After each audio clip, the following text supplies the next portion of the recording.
Pada masa itu, bagian-bagian daripada kitab Musa dibacakan dengan didengar oleh rakyat. Didapati tertulis dalam kitab itu bahwa orang Amon dan orang Moab tidak boleh masuk jemaah Allah untuk selamanya. Karena mereka tidak menyongsong orang Israel dengan roti dan air, malah mengupah Bileam melawan orang Israel supaya dikutukinya. Tetapi Allah kami mengubah kutuk itu menjadi berkat. Ketika mereka mendengar pembacaan Taurat itu, mereka memisahkan semua peranakan dari orang Israel. Tetapi sebelum masa itu, Imam Eliasib yang diangkat untuk mengawasi bilik-bilik rumah Allah kami dan yang mempunyai hubungan erat dengan Tobia, menyediakan sebuah bilik besar bagi Tobia itu.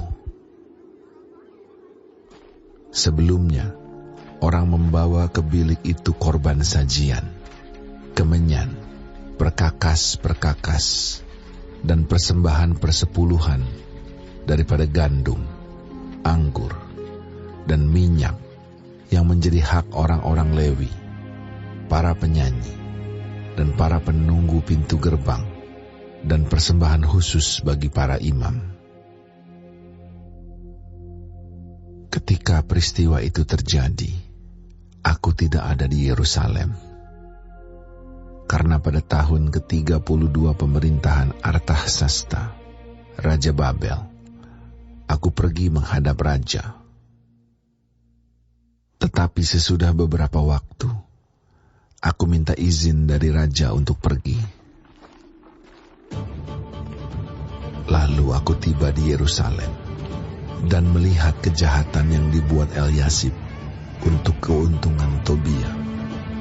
Sebab bagi Tobia ini telah disediakannya sebuah bilik di pelataran rumah Allah. Aku menjadi sangat kesal. Lalu kulempar semua perabot rumah Tobia keluar bilik itu. Kemudian kusuruh tahirkan bilik itu. Sesudah itu kubawa kembali ke sana perkakas-perkakas rumah Allah, korban sajian, dan kemenyan. Juga kudapati bahwa sumbangan-sumbangan bagi orang-orang Lewi tidak pernah diberikan, sehingga orang-orang Lewi dan para penyanyi yang bertugas masing-masing lari ke ladangnya. Aku menyesali para penguasa. Kataku, mengapa rumah Allah dibiarkan begitu saja? Lalu kukumpulkan orang-orang Lewi itu dan kukembalikan pada tempatnya. Maka seluruh orang Yehuda membawa lagi persembahan persepuluhan daripada gandum, anggur, dan minyak ke perbendaharaan. Sebagai pengawas-pengawas perbendaharaan, kuangkat Imam Selemia dan Zadok, seorang ahli kitab, dan Pedaya, seorang Lewi. Sedang Hanan bin Zakur bin Matanya diperbantukan kepada mereka, karena orang-orang itu dianggap setia. Mereka diserahi tugas untuk mengurus pembagian kepada saudara-saudara mereka.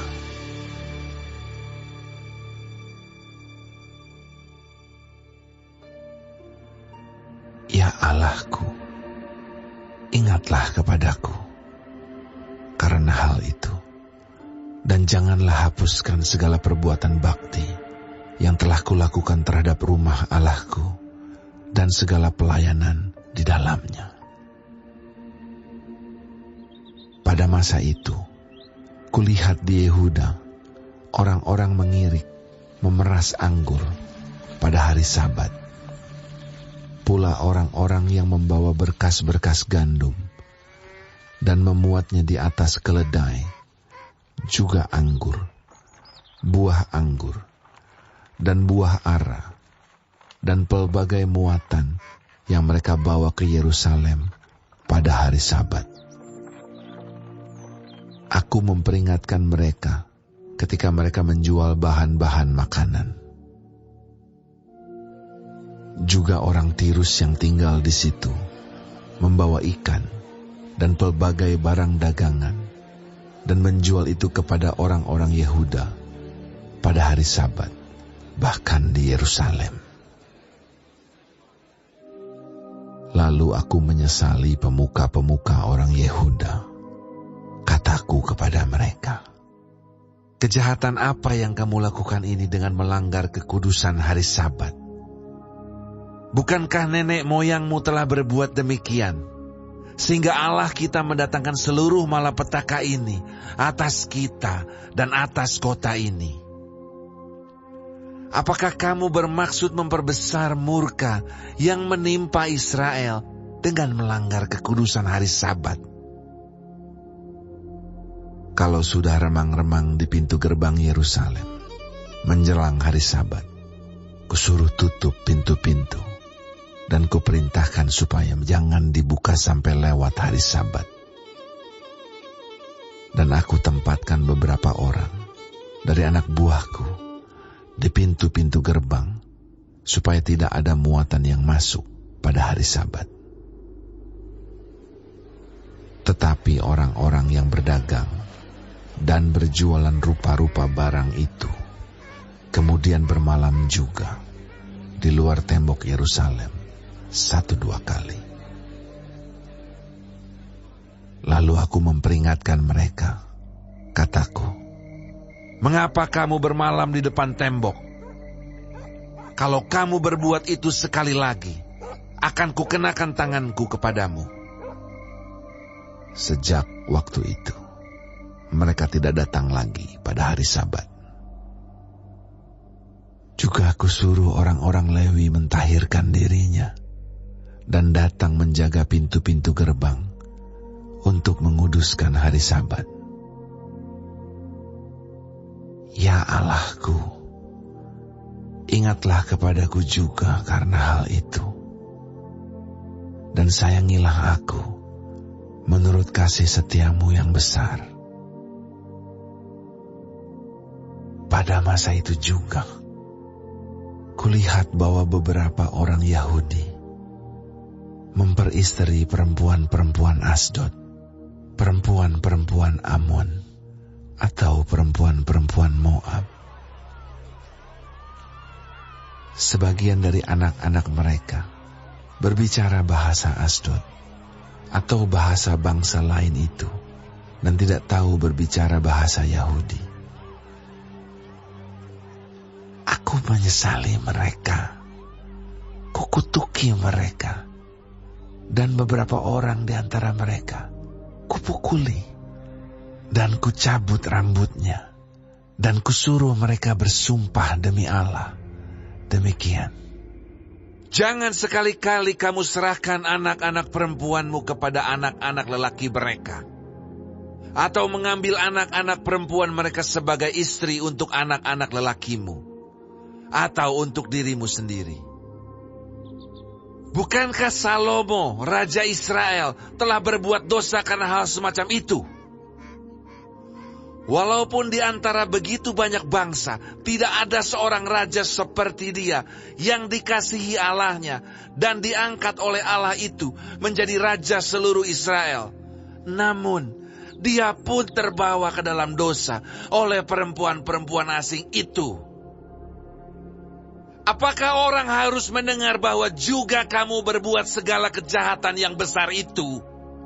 Yakni berubah setia terhadap Allah kita karena memperistri perempuan-perempuan asing. Seorang dari anak-anak Yoyada bin Eliasib, imam besar itu, adalah menantu Sanbalat, orang Horoni itu. Oleh sebab itu, kuusir dia daripadaku. Ya Allahku, ingatlah bagaimana mereka mencemarkan jabatan imam, serta perjanjian mengenai para imam dan orang-orang Lewi.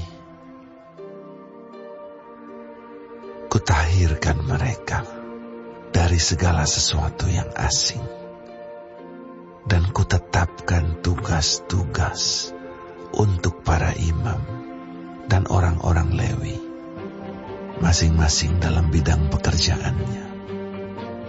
Pula aku tetapkan suatu cara untuk menyediakan kayu api pada waktu-waktu tertentu dan untuk hasil-hasil yang pertama.